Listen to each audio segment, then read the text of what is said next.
दोस्तों, आप daily shopping करते हो। खाने पीने से लेकर पहनने तक का बहुत सारा सामान आप लोग खरीदते होंगे। पर क्या कभी आपने सोचा है कि जो चीज आप खरीद रहे हो उसे खरीद कर आप पाप कर रहे हो? अब आप लोग सोच रहे होंगे कि जरूरत का सामान खरीदने में भला कैसा पाप। तो आपको बता दें कि जितनी बार आप चॉकलेट खरीदते हो अपने बच्चों के लिए, उतनी बार आप पाप करते हो। तो चलिए, अब ज्यादा घुमा फिरा के बात नहीं करते हैं, क्योंकि जो मैं आपको बताने वाला हूं उसे सुनकर आप भी यही कहेंगे कि हाँ, मैंने बहुत बार ऐसा पाप किया है। देखिए दोस्तों, क्या कभी आपने ब्लडी कोकोआ ये शब्द सुना है क्या? कुछ लोगों ने शायद सुना भी होगा। खैर कोई बात नहीं, मैं बताता हूं आपको। तो सबसे ज्यादा चॉकलेट बनाने में नाम है नेस्ले का।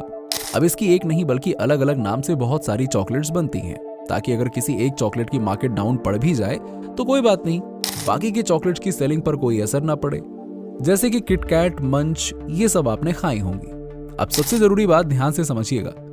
आपको बता दें कि इस चॉकलेट के लिए जो कॉफी के बीन्स आते हैं वो नॉर्मल रूट से लिए जाएं तो बहुत महंगे पड़ते हैं। तो इसका रास्ता ये निकाला गया, जो कि बहुत ही घिनौना है, कि अफ्रीका में जहां पे ये कॉफियां वगैरह निकलती हैं वहां पे चाइल्ड लेबर काम में ली जाती है। उन बेचारे बच्चों से दिन में 14 से 16 घंटे काम कराया जाता है ह्यूमन ट्रैफिकिंग के जरिए। सबसे पहले बच्चों की किडनैपिंग कर ली जाती है, फिर बच्चों को वहां फेंक दिया जाता है और 14 से 16 घंटे काम कराया जाता है। पूरे दिन भर के $1 भी नहीं दिए जाते हैं इन बच्चों को, और ना खाना दिया जाता है और ना पानी दिया जाता है पीने के लिए। बड़ी बेरहम तरीके से उनसे काम करवाया जाता है और वहां से जो चॉकलेट बनती है उसे मार्केट में बेच दिया जाता है। क्योंकि लेबर कॉस्ट लगभग 0 है तो वो चॉकलेट बहुत सस्ती पड़ती है। लगभग सारी कंपनियां वहीं से ही कॉफी बीन्स खरीदते हैं। जैसे नेस्ले वहां से खरीदता है, कैडबरी वहां से खरीदता है, मार्क्स वहां से खरीदता है।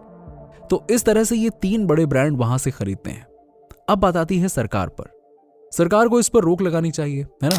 क्योंकि ऐसा तो नहीं है कि देश में इतना बड़ा कांड हो रहा हो और सरकार को पता ना हो। तो दोस्तों, इस बारे में सरकार ने कहा कि देखो, सीधी सी बात है कि यार, तुम लोग खरीदते हो तभी तो ये लोग बनाते हैं ना।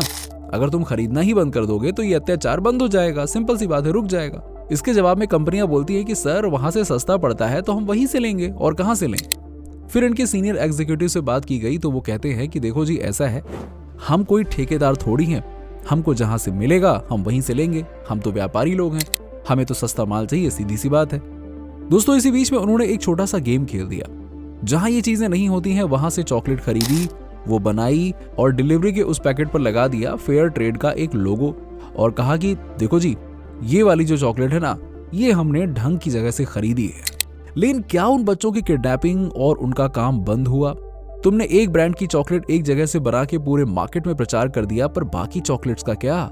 भाई साहब, वो कैडबरी इतनी सिल्की कैसे हो रही है? आपको बता दें कि कैडबरी, मार्क्स और नेस्ले, इन तीनों कंपनियों पर कनाडा में केस हुआ, और ये आपस में तीनों मिलकर प्रोडक्ट के प्राइस फिक्स कर देते हैं और कहते हैं कि देखो जी, 20-20% सब बढ़ा देते हैं तो तीनों का ही फायदा होगा। तो कंपटीशन वाला गेम ही नहीं रहेगा।